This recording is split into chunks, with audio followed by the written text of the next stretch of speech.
What's going on? We're live. This is Travis Witherspoon from Carter Couch Trading. Trade with Travis on YouTube, and this is a reaction video to what just happened towards the news. I want to go ahead and go through the disclaimer. Then after that, we need to go ahead and talk about what to be able to do next, because there's a lot of information that just happened, and we need to go ahead and go through it. So I'm not a CPA, so I'm not a CTA, so I'm not going to tell you whether to buy or sell. What I'm going to do is teach you education. From the education, you can be able to make your own informed decision. I understand the FOREX involves risk of being able to make money, also involves risk of being able to lose money. So please keep that in mind and understand that past performance is not indicative of future results, which means that if you end up making money yesterday, it's not promised that you're going to end up making money today. So I'm showing myself on the screen. Hopefully everybody's doing very well. Typically, I don't make videos until right around 5 o'clock or 6 based off of the overall news. So this is something that's a little bit different.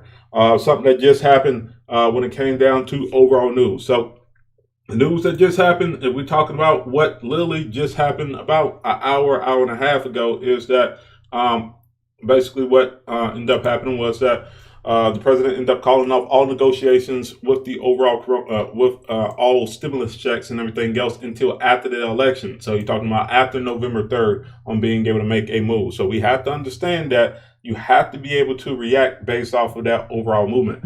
Now, been a lot of stuff that have been said based off of all of the tweets and everything else like that. Obviously, I can be able to show most of that news and be able to talk about that, basically talking about how the president basically showed his true colors, putting himself in front of the expense of the country with the full complicity of the GOP and members of Congress walking away from the coronavirus talks. Demonstrates the president is unwilling to crush the virus as is required by the HEROES Acts, and showed his contempt to science and disdain for our heroes, healthcare workers, first responders, sanitation, transportation, food workers, teachers,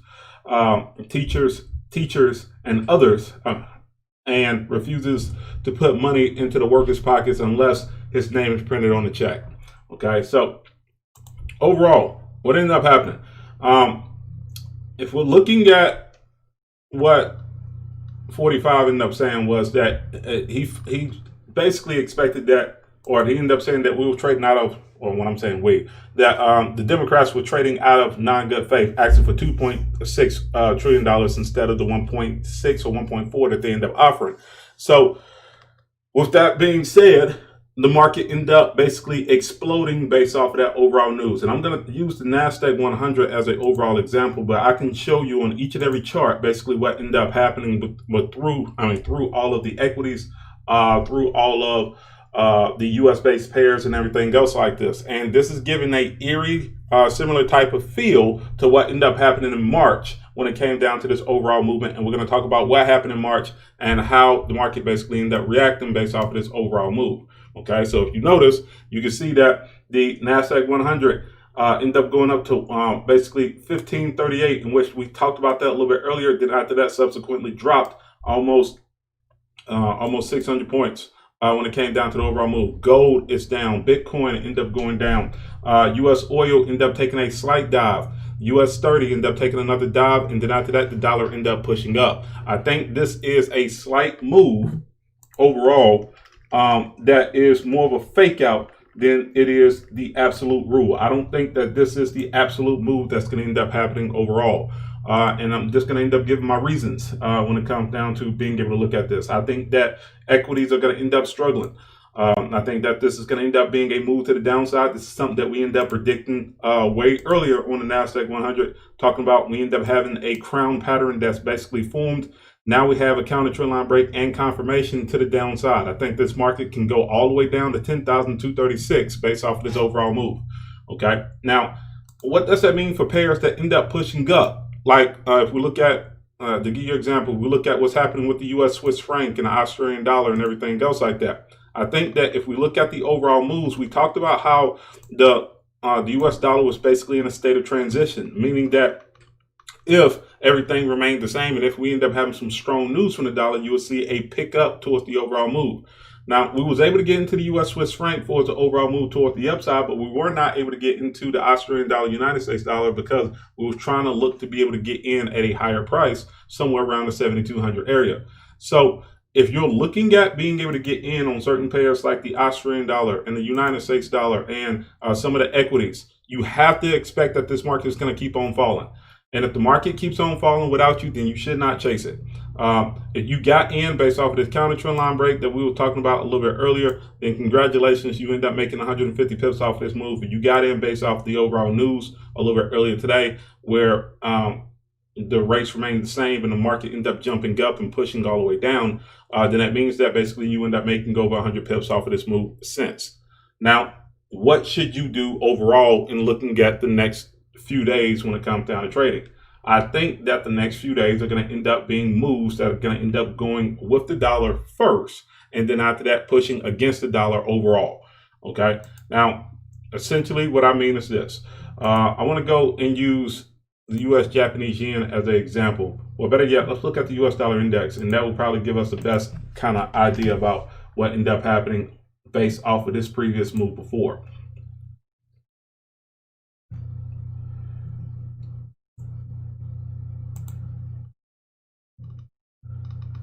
As you notice, back in March, right when the coronavirus first happened and all of the global shutdown ended up happening, the market ended up having this downside move first on the initial talks of what was happening. And then after that, once the stimulus checks and the bills end up getting awarded and basically started to be talked about, we end up having this 11-day strong move towards the overall upside. Now, I believe that we're probably going to end up seeing something like that in the near future when it comes down to the US dollar. But does that mean that that's a good thing for the US dollar overall? I don't think so. The reason why I don't think so is because that if we're talking about from October to November and being able to see this move, through, we may end up getting a bullish push towards the upside, but I think it's going to end up being short-lived. And if it is short-lived, it's probably going to end up going up to the 12,235 area and then subsequently dropping down again to new lower lows if we're not able to figure out what's going on and being able to react off of the overall move, and the US dollar is not able to recover based off of certain things that just happened today. Okay, so if you are in trades when it comes down to US base and you was able to catch it today, then that's a great move. Obviously, you need to make sure that you end up monitoring it and being able to stay onto it for the next 3 to 4 days, just by being able to see how the market is going to end up reacting. I think that the US Japanese yen is probably going to continue to be able to move to the downside. That market has not opened yet, but I do think that we're probably going to end up seeing a downside move. If we look at what's happening with the Australian dollar, I think the only reason why the US dollar is going to remain to be strong against the Australian dollar is because the Australian dollar is going through a state of weakness right now. So overall, I think that for the next few days, based off of how the market is going to end up reacting off of it, you may end up seeing a little bit of push for the US dollar towards the overall upside. I don't know if it's going to end up being a fake. I don't know if it's going to end up being a fake move. And my gut is telling me that it is going to end up being a fake move. I think that we should see, going into the next couple of days, we should see a strong reaction against the dollar. And then after that, from there, depending on what's coming out with the news, what's coming out with overall other fundamentals, we may end up seeing that the market may end up pushing back up and going against the dollar and having the dollar be weak. Okay, equities, if you're looking at overall movements, I still think that we're probably going to end up seeing that same move that we talked about earlier, where the market's just going to end up falling and continuing to go down to 10,236. And this will end up being that move that we end up talking about going forth the overall downside. Keep in mind, if the market ends up breaking below 11,288 and continues to keep on pushing below, and it breaks down towards that 11,000 area, there's no other room where the market is probably going to end up finding some type of support, and you should see a huge drop over the next couple days. So how can you play with this? How can you be able to make money off of this overall move? Now, if you didn't catch it when the market actually ended up making, this initial move, what I will end up saying is this. We're looking at the 2 hour. We end up seeing that this market creating that head and shoulders pattern that we was talking about a little bit earlier. And let me see if I can zoom in just a little bit, because we've got a lot of stuff that I basically ended up drawing up for the last few days. So before Jerome Powell ended up speaking, the market ended up ripping up to 11,500, and then after that subsequently breaking down based off of the cautious talks that he was talking about when it came down to the overall dollar. From there, the market ended up pushing all the way down below the 11,373 area. Once the market ended up pushing down to 11,373, that was when the news actually ended up starting to be able to happen, and all that information ended up coming out. Once that news ended up coming out, it ended up pushing up to 11,538, which is basically a up move, which is basically an 80-20 rule. We talk about that all the time. And since then, the market has pushed down based off of all of that talks. So we have 2 strong hours of overall movement to the downside. I would say if you're looking at being able to get in on this one, cut that out, baby. I would say if you're looking at being able to get into this one, I would look at this move basically rejecting off of this overall 200-day moving average, and then seeing how the market's going to bounce from there. It may end up bouncing up to 11,342 first.